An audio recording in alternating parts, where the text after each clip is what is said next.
Hello and welcome to another 30-Minute Thursday. My name is Amit. It is 2 p.m. in the beautiful Pacific Northwest, and we are live on Facebook. Guys, it's so good to see you. My apologies in advance. I had a shaving mishap. I think it's mostly done, but if you see me patting my face along the way, that's what's going on there. Sometimes these things happen. And like I said, I'm trying not to creep y'all out, but now I see myself in the Zoom camera feedback here, and I'm thinking, wow, I got most of it, but it might come back. So in any event, I hope you guys are staying safe, staying healthy, staying sane. Very important to stay sane in an otherwise insane world. And I want to tell you before we go too far that the days of awe, AWE, are happening in the Jewish calendar. The days of awe basically are the 10 days, between the Jewish New Year, which we had last Friday night. It started last Friday night and went till Saturday night, technically. Jewish holidays happen from sunset to sunset. And then the days between that until Sunday evening this year, which is the start of Yom Kippur, the Day of Atonement, starts Sunday evening at sunset, goes all the way till Monday evening at sunset, at which time the Book of Life will be closed, and whatever's happening for the year for each of us individually, kind of like the die is cast in that regard. So the days of awe, really significant. Like I said, sorry about this thing, but to all of my friends, all of my family, all of the people I've interacted with, that I continue to interact with, if I inadvertently offended you, slighted you, wronged you in some way that I was not aware of, I apologize in advance, and I sincerely mean that. That is part of our atonement, not just for sins that we've committed against God, but also against people who we may not have even known. Now, if I've offended you deliberately, then I have to call you and ask for forgiveness. But if it's something that's that wasn't intentional, that I didn't even know, that I've wronged you in some capacity, for that I truly apologize, and I hope you'll forgive me. Having said all that, let's just jump right in and talk about the Fed and the forgiveness that these people should be asking, because boy, have they done it to us. And I don't mean to speak ill of these people, but it's their job to shepherd our economy, and they have done a just bleak and dismal job of it. And I call it like I see it, guys. And so I will not make any bones about it. The Fed met yesterday. They meet every 6 weeks, and they decided, hey, we're not going to raise rates again right now, which is great-ish, I guess. Hard to say, and I apologize. I'm squirming around, not only bleeding, but also squirming around. So what they decided was that, like, hey, the data is starting to reveal that the economy might be slowing down, that you know, the inflation is coming down, and we want to give it some time to take effect. But then they make comments to the media or through the media about what their overall plans are, and basically there's still another rate hike, maybe 2, in the cards for this year. And that is a major departure from where they were going into this year and going into this meeting, or a couple of meetings ago, where there was a consideration, at least, that they may start cutting rates in 2023. Well, that's off the table now. That's not going to happen. And they announced that yesterday. And guess what? The markets did not like that. Not only did they not like it, they hated it. Let me try to do some screen sharing here. I know my technology is improving and I love it. Let me find the screen I want to share, and let's see if I can do this and actually show you guys what I want to share. And so far that's not good. Let's see if I can get this, and I hope you guys can see what I'm showing here, which is the markets for the universal mortgage-backed securities, which are down 40 basis points today, and the markets for the 10-year Treasury note, which is up 13 basis points today, which is not great, by the way. In fact, it's quite horrible. And let me show you, this is the last 2 days. Each one of these sticks represents 1 day of activity in the market. This particular market is the universal mortgage-backed securities. As I've told you guys in the past, this is the financial instrument that I create with my clients when we do a mortgage for them. Now, in the universal mortgage-backed securities world, we sell our notes, our IOUs, to Fannie Mae and Freddie Mac. Fannie Mae and Freddie Mac buys a bunch of them, bundles them all up, and sells them in the open market. This chart that you're looking at, I hope, is the open market. That's exactly what this represents. And so when you see these big red sticks here, what this represents is a decrease in price, a drop in the value of the commodities or the investment vehicles that we create, known as universal mortgage-backed securities. Now, here's the thing about bonds. All bonds are the same. They're IOUs, and when the price of the IOU goes down, or the value of the IOU goes down, the interest rate goes up. And so this is not a pretty picture. This is actually a really ugly picture. This is from the Fed announcement yesterday. This little triangle went all the way down and kept on going down today. This is the response that the markets had to what's going on with the Fed and with the economy and with inflation. Let me show you the 10-year Treasury. This is the opposite. This doesn't track the cost of the 10-year Treasury note. This tracks the interest rate. And if you look, I mean, the interest rates have just been going in an upward slope. And while the interest rates on the 10-year Treasury do not necessarily reflect dollar for dollar what the interest rates on mortgages are, this is the trend that is closest to what's going on with mortgage interest rates. So when you see something like this happening on the 10-year Treasury interest rates, you can tell that it's going to have a negative impact on mortgage interest rates. And that's exactly where we are right now.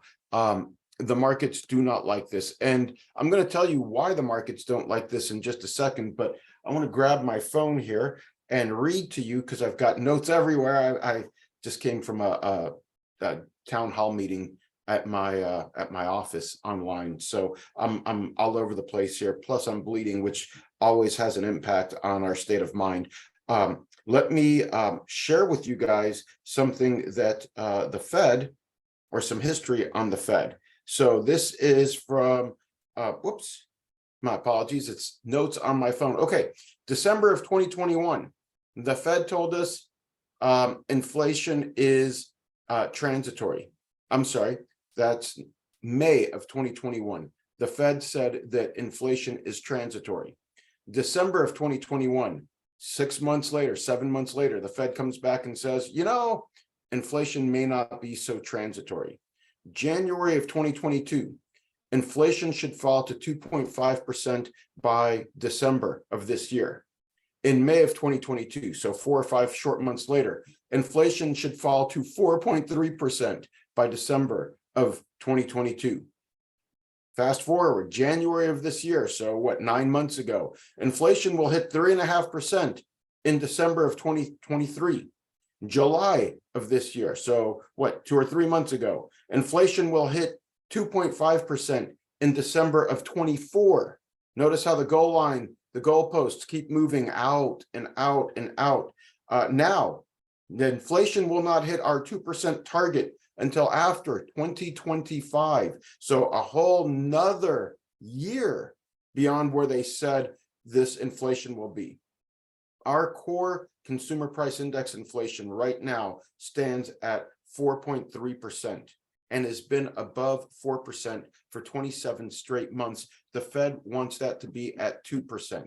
So we are way off the mark, way off the mark. The Fed has been wrong at all times in this process, and they continue to be wrong, and they continue to do things that now, because they are exposed for being so wrong for so long, now they're terrified that they're going to ease up on the inflation fight and create what's known as a double dip, where inflation peaks, it comes down a little bit, the Fed says, oh good, we've beaten this beast back, they take their foot off the gas on interest rate hikes, and inflation spikes back up again. That is really dangerous. I mean, look, I'm no fan of the Fed, and I certainly don't like their policies, but double top inflation is really, really bad. Inflation is kind of like a forest fire or a wildfire. You have to deal with it right away, or else it's going to burn out of control and take a lot of other things with it. And so in this regard, even though I am a huge critic of this particular Federal Reserve Board, I don't disagree with them as far as what they're doing with wanting to make sure that inflation is fully contained before we see a change in Fed policy. All that having been said, guys, here's the thing. I'm coming close so I can whisper to you. No, all that having been said, seriously, it's not all up to the Fed.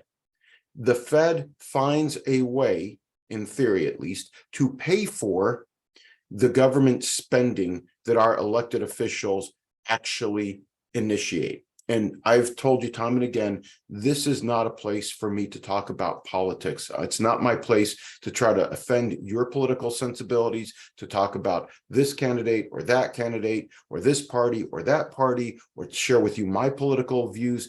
This is not that forum. But the reality is that government, and only government, and the Fed is kind of part of the government, but ancillary to the government, our elected officials are the only people who can create inflation. And they do that by spending more money than we have and creating more dollars than were previously in circulation. And they create those additional dollars either by literally printing them, where if you and I did that, then we'd go to jail for counterfeit, or by borrowing them. And again, if you and I were to just keep borrowing and borrowing and borrowing money that we don't have, eventually we would end up in a really bad way. There used to be a place, and this was like 100+ years ago, maybe several hundred years ago, debtor's prison, right? I mean, look it up. They actually put people in jail for not being able to pay their debts to their friends and their colleagues and whoever it is that they borrowed money from. We don't have that anymore. We have bankruptcy protection and bankruptcy protection laws and whatnot. But the fact of the matter remains that inflation comes from governments either borrowing or counterfeiting more money. And this is not a new thing. This is not anything that, oh, we just discovered this. In ancient Rome, when they started to spend more than they had, and they didn't have paper money that they could just print more of, they had gold and they had silver, they had coins. Guess what? They started shaving the weight of these coins down off the edges, and the coins became smaller so they could have more gold, more raw material to make more coins. So the coins became less value, less worth, less heavy, and their value became lower, and inflation happened because that's what governments do. When they start running out of money, they just find ways to make more money. That's what governments do. And so our government has been doing that. I don't know if you follow politics or not. Again, I'm not trying to be political here. In fact, I'm doing my very best to avoid politics. They're all guilty. They're all at fault. I don't care if it's your politician of choice, my politician of choice, the people down in Florida, the folks in Iowa, New York, California, New Mexico. They're all guilty, guys. They're all part of the same sort of government spending that is bringing us all down. And so a while back, we had a debt ceiling crisis. We have this thing on our government's ability to spend. It's a ceiling, right? And once you reach your ceiling, it's kind of like your credit limit, right? When Visa, you've got a $10,000 limit on what you can put on your Visa card. And when you exceed that limit, when you hit $10,000, Visa cuts you off, right? They're like, hey, no more money for you. You got to pay us back. You got to pay us back with interest before we'll open up that line of credit again. Well, the government created this years ago, created this debt ceiling, and we bumped up against that debt ceiling limit. I don't remember exactly when it was. It might have been over the summer or in the springtime, and we bumped up against that ceiling, and it was a debt ceiling crisis. Everything our government does is one crisis or another. And so they all got together and heroically they decided, let's get rid of the debt ceiling limit. Let's just say all bets are off until 2025. And that's what they did. So imagine in your household, you guys are just, you're borrowing money, you're putting your lifestyle or your whatever needs only on your credit cards. And you get to that point where you're like, we've run out of money that we can borrow on Visa. And so what you do is you go out and you call up MasterCard and you say, hey, can we open an account with you guys and run that bad boy up again? That is what our government has done. And that's really irresponsible. And in the course of doing that, our national debt has just skyrocketed because there's no restraint now. And again, I'm not here to point fingers at this politician or that politician. I point all my fingers at all these politicians because now the interest on our national debt is going up, just the interest. We're not paying off any principal, just the interest. $1 billion per hour, $1 billion per hour, guys. And you know what? The Federal Reserve Board, they're tasked with the job of figuring out how to pay for it. The government spends it. The Fed is tasked with the responsibility of figuring out how to pay for it. And the only way that they can pay for it is by floating IOUs. They're basically selling treasuries. That chart I showed you of the 10-year treasury note, that's one type of IOU that our government sells to other countries and other investors as a way of floating this ridiculous debt that we've got. We owe more than $33 trillion. Oh, that's a lot of money. I can't even fathom that much money. None of us can. Nothing I can tell you is going to put that into terms that you could wrap your mind around. It's insane. And as a result of that, the interest is $1 billion an hour. I can't even fathom $1 billion, let alone $1 billion an hour. But that's just getting added to the principal because we're not paying any of it down. And so what the Fed does is or through the Treasury, I should say, they sell Treasury notes. They sell IOUs. Uncle Sam owes you $33 trillion. They don't sell it in that big of a chunk because no one can buy that, but they sell them in smaller chunks. And guess what? The more we owe, the more debt we have to sell in order to pay for the debt that we owe. And this is, again, basic macroeconomics, supply and demand. Think about it this way. If I flood the market with a bunch of government IOUs, which is what we have to do right now to pay our debt, the price of those IOUs comes way down, right? It's the same thing with anything that you would buy. If everywhere you go, let's pick something that I really like, coffee. I love coffee. I'm a coffee enthusiast. If there's a huge amount of coffee and coffee goes bad, right? Or it gets stale or whatever it is. So there's a huge amount of coffee that hits the market. And everybody that sells coffee realizes like, wow, we got a ton of coffee. We got to sell this coffee or drink it, but we got to get rid of it before it becomes no longer worth anything. And so what do? They start cutting the prices in order to inspire people like me and like you to buy their coffee. Great. Well, that's what the Fed is doing, or that's what the Treasury is doing with our government's IOUs. They're cutting the prices. Now, here's the problem. With bonds, which is what IOUs are, when the price goes down, the rate goes up. And that is just a fact of life, just like the sun rises in the east and sets in the west. That's the reality. And so the Fed can do whatever they want. They could talk about inflation. They could talk about unemployment. They could talk about any number of other things. But at the end of the day, as long as our government continues to do what it does, and there's no reason to suspect that they won't, because they haven't in my entire lifetime, and I've been watching government since I was about 12 years old, so more than 40 years, they're not going to stop. And that's just what they do. It's always like somebody else's problem. Let's just wait another election cycle. Let's kick this can down the road. Let's whatever it is. And so they are... It's like they're showing up to a forest fire and they bring cans of gasoline and they're like, well, this is liquid. Let's pour it on the fire and try to quench it because liquid always puts out fire. Not all liquid works the same way. And so government spending is the real culprit. And I don't care about what they spend the money on, whether it's your favorite program, my favorite program, Social Security, the war in Ukraine. The expenses are what the expenses are. But we have a spending problem. And if that were to happen to your household or my household, they're debtor's prison, as I joke. The government doesn't have that concern. And so they just do whatever they do. And so it's going to be like this for a while. Now, I want to share with you something else here. So give me a second. I'm going to try to, technologically speaking, find an answer for us. Hold on, please. Aha, here we go. Let's see if I can share this with you. Ah, beautiful. Okay.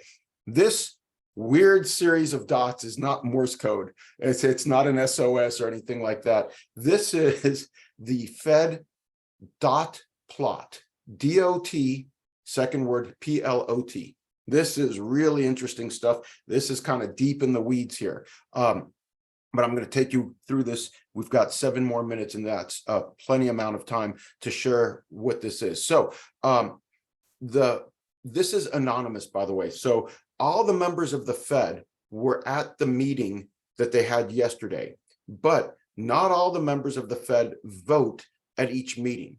So, or vote in general. So there are some voting members and there's some non-voting members, and those change on occasion. Now, there's some members that always vote, like the chairman always votes, the president of the New York region always votes, but that changes from time to time. And I won't bore you with all that, but each one of these dots that you see here represents one Fed member's opinion on where things should be with their interest rates going forward. Now, this is a little bit tricky to see, but this column right here, this is 2023. This is where we are right now. This next column, that's 2024. This column represents calendar year 2025. This column represents calendar year 2026. And this column here on the right-hand side of this long vertical line, this is 2027. Now, so that's what's happening on the horizontal axis. On the vertical axis, we've got here are the rates. This is the Fed's rates, not my interest rates, not the 30-year fixed interest rate. This is the Fed's interest rates. And right now, what we're seeing is this is somewhere around 5.25, and this is somewhere around 5.5. That's where we are right now. And every one of these Fed members has been, oh, what happened? Every one of these Fed members has basically said, we need to keep these rates where they are, at least through the end of the year. At least through the end of the year, we need to keep these rates here. So no rate cuts are coming. Now, in 2024, one of these Fed members is saying, hey, we need to jack this rate up to 6, maybe 6.25. One is saying keep it at 5.5. Some are saying keep it at 5.25. Some are saying keep it at 5%. And so that's what they're planning. And then some are saying, you know, hey, let's bring it down even lower, which would be interesting, but that's 2024, not 2023. Ain't nothing going to change in 2023. Now in 2025, if you'll see, one of them says keep it at 5.5%. One says keep it at 5.25. One says keep it at 5. One says 4.75, et cetera, et cetera. But look, there's a bunch that are saying bring it down to 4% or 3.5% or even lower than that. Wow, that's 2025. Okay, that's great. That's what they're projecting in 2 years, not tomorrow, not next year. Then 2026, we've got all of them saying, hey, we need to see some serious rate cuts in 2026. And so they're all projecting that rates are going to be lower. And good grief, look, these guys are throwing out a huge carrot for 2027 saying our Fed funds rates are going to be somewhere around 2.5% or lower by 2027. That's great. That's 4 years from now, though, guys. And a lot can happen between now and 4 years from now. But this is a forecast of what the Fed is suggesting, or what members of the Fed are suggesting for the future. And we don't know which one of these dots represents a member that has a vote and has a say in what happens, and which one of these dots represents a Fed member that doesn't have a vote, but may be able to influence their colleagues by discussing with them their opinions, their data, their what have you. So this is fascinating stuff. I'm really really intrigued by this, but it's kind of deep in the weeds. And the bottom line is that what it's saying to us is, hey, 2023, nothing is going to change. I mean, certainly the Fed's not going to lower interest rates, and there's some that are thinking that we might even need to increase interest rates at least one more time, maybe twice. Well, the Fed meets again in early November and then in mid-December. So there's your forecast. I mean, they may very well raise interest rates once, maybe twice again next year. I'm sorry, the next two meetings. Now, in October 6th, we have an unemployment report, jobs report, which is really important because the Fed has said time and time again that they feel that this economy is still really robust because of the unemployment numbers, or the employment numbers, however you want to look at that. And they want to see unemployment go up as a way of showing that the economy is cooling off. And as the economy cools off, then inflation comes down, in theory, at least in Fed theory. Now, in my opinion, as I just told you, as long as our government spends this recklessly, inflation is going to continue to be a problem. And that's a whole nother conversation. We don't have that much time for us to discuss. But if you want to talk with me about that, I'm more than happy to have a very top-line conversation about inflation and about government spending. Again, not about my politician of choice. I choose none of them, by the way. Not about your favorite policies, your ideas about what we should be spending money on. They're very valid. But the fact of the matter is that we can't spend the type of money we've been spending. And I'm going to leave it at that. In any event, October 6th, there's a big jobs report, and that may help shape some of these Fed policymakers and their opinions for the next two meetings of this year. But the bottom line is mortgage interest rates continue to go up as a result of this economic problems. We're definitely starting to touch 8%, mid to high sevens in most cases, and starting to see 8% more and more prevalent. Gosh, I can't speak. 8% is becoming more common. Let's leave it at that. I wanted to say prevalent, but apparently the cat has got my tongue. So not great. I'm not going to sugarcoat it. That's not great. But you know what? People are still buying homes, and people still need homes, and people are still figuring out that they got to deal with it now because it might get worse before it gets better. And so if you guys want to talk to me about buying a home, financing a home, refinancing a home, I know that sounds like a crazy notion, but credit card interest rates are 25% and going up. And as that happens, guys, I mean, if you need cash, you need cash. Let's see about getting money out of the equity that's in your house. Yeah, I know it stinks to give up that 3% interest rate, but if you need some help, that 3% interest rate does not pay your credit card bills off. So we are going to have to find ways to dig deep, to find other options and alternatives. And that's what I'm here for. I'm here to share all the information with you. I'm here to help you find a way to navigate this economy, but we're not out of the woods yet, not by a long shot. And if y'all want to make it until 25 or 26 or 27, then we have to figure out a way to survive in 23 and 24. So please call me. Let's talk about options, whether you're buying, whether you need money out of your equity to refinance, or whether you just want to talk about how do I conduct myself? What should I be looking for in this crazy time that we're experiencing? That's what I'm here for. So with that, my goodness, I'm already over time. Let me say to my Jewish friends and all of those who are observing Yom Kippur, have an easy fast. Gmar Chatima Tova, may we all be inscribed in the book of life. Good times are always coming. It's just around the corner. To every dark night, there's a dawn. We will have a dawn. Like I said to my Jewish friends, have a meaningful and a meaningful Yom Kippur, an easy fast. To everybody else, please reach me if you need anything else. I will see you next week. Until then, stay safe, stay healthy, stay sane, and reach me if you need anything. We'll talk to you soon. Bye-bye.